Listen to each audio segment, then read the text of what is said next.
madaxweyne ku-xigeenka dalka Jamhuuriyadda Soomaaliland Mudane Cabdiraxmaan Cabdilaahi Ismaaciil Saylici ayaa soo gaadhay dalka Jamhuuriyadda Djibouti waxaana socdaalka madaxweyne ku-xigeenka iyo wafdigan uu hogaaminayo ay daaranaayeen sidii uu uga warheli lahaa oo loogu gurman lahaa roobkii duufaanta watay ee ka da'ay magaalooyinkaasi ku tirsan xeebta galbeed ee dalka Jamhuuriyadda Soomaaliland madaxweyne ku-xigeenka iyo wafdiga uu hogaaminayo ayaa diyaaradda helikobtara ka raacay airportka dalka Djibouti waxaana socdaalkaasi uu kuurkalka ah sida ay u saameysay dabaysha iyo sida u saameysay roobabka duufaanta wata dadka ku dhaqan magaalooyinkaasi Lughaya ilaa iyo Ceel Sheekh ilaa iyo Gargaara waxaa ku wehelinayay safiirka Soomaaliland ee dalka Djibouti Ambassador Cabdifataax Siciid Axmed taliyaha ciidamada ilaalada madaxtooyada ee dalka Djibouti iyo gudoomiyaha hay'adda aafooyinka masiibooyinka dabiiciga ah ee dalka Jamhuuriyadda Soomaaliland Cabdikariin Aadan markii aanu soo gaadhnay magaalada Lughaya oo aad u baabi'iyeen roobabkaasi duufaanta wata madaxweyne ku-xigeenka iyo wafdiga uu hogaaminayo ayaa wuxuu la kulmay dadka ku dhaqan magaalada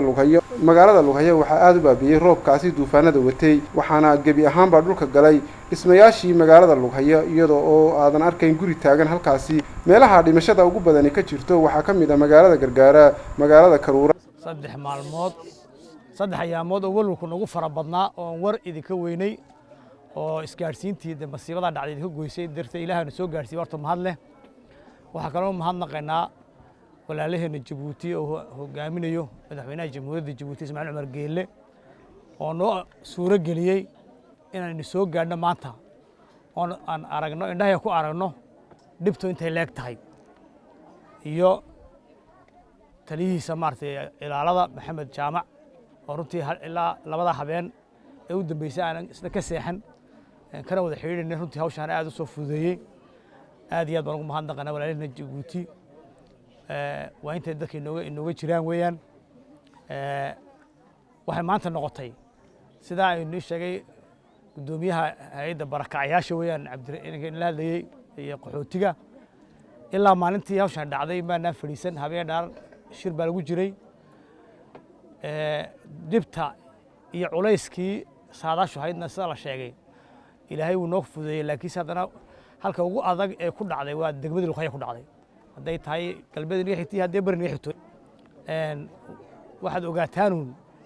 in la intaaba la idin maqnaa hay'adii imika soo wada dhaqaaqeen saaka intii u dambeysay waxa wixii la idin qaban karo intii bilaadan qaban karo Ilaahay baa wax baahida inta badan daboola sida suldaanku sheeganaya in mar walba la duceysto Ilaahay loo dhawaadana waa mid waajib nagu ah masiibadani markay dhacday runtii muddaba wati laga digayay Ilaahay waxaan ugu mahadnaqaynaa sidii looga baqayay markii hore loo sheegay khasaare weyn ahayna gaadho dhibaato weyn ahayna gaadhay intii la qiyaasiyay inay ka waabsan tahay markii arrintu dhacday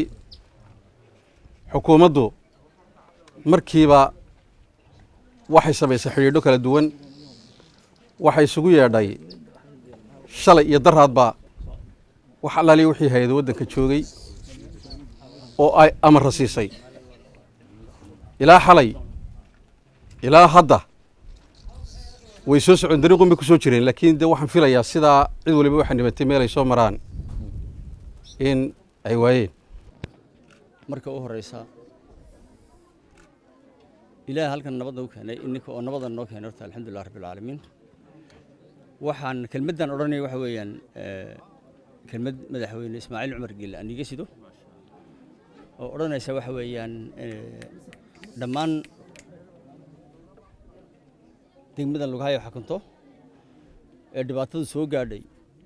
dhimasho iyo wixii dhintana Ilaahay inuu naxariisto wixii dhaawacana waxa weeyaan Ilaahay inuu shaafiyo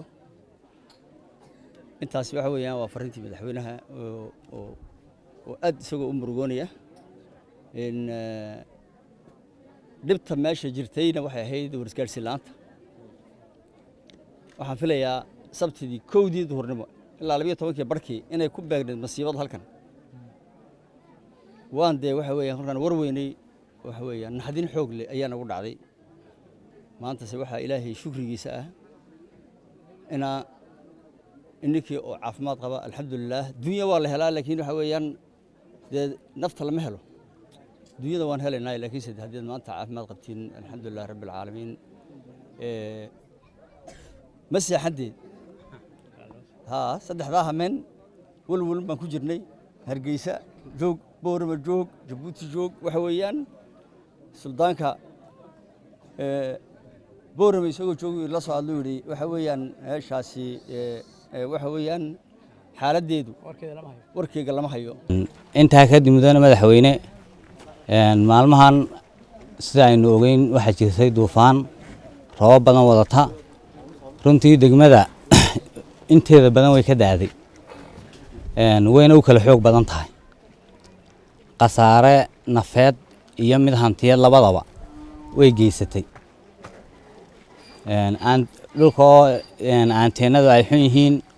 oo isgaarsiintu ay aad u adag tahay waxaan ogaanay in degmada 30 qof oo dhimasho ah inay ka jirto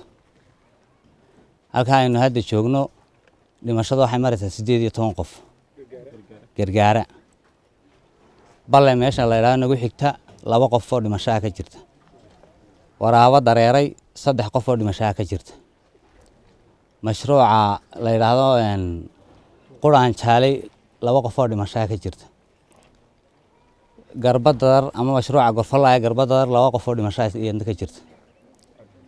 meesha la yiraahdo farda lagu xil 1 qof oo dhimasho cabdi geedi iyo eriyadeeda 2 qof oo dhimasho boorta la yiraahdo jiray 1 qof oo dhimasho halkan aan ku suganay waa degmada lagu hayo waxa aad u saameeyay duufaanadii baan ee guud ahaan ka dhacay gobolkan Geeska Afrika iyadoo ay tahay magaalada ugu dhibaatada badan ee duufaantaasi soo gaarsiiyay maxamed jaamac waale telefishinka qaranka Soomaaliland lug haya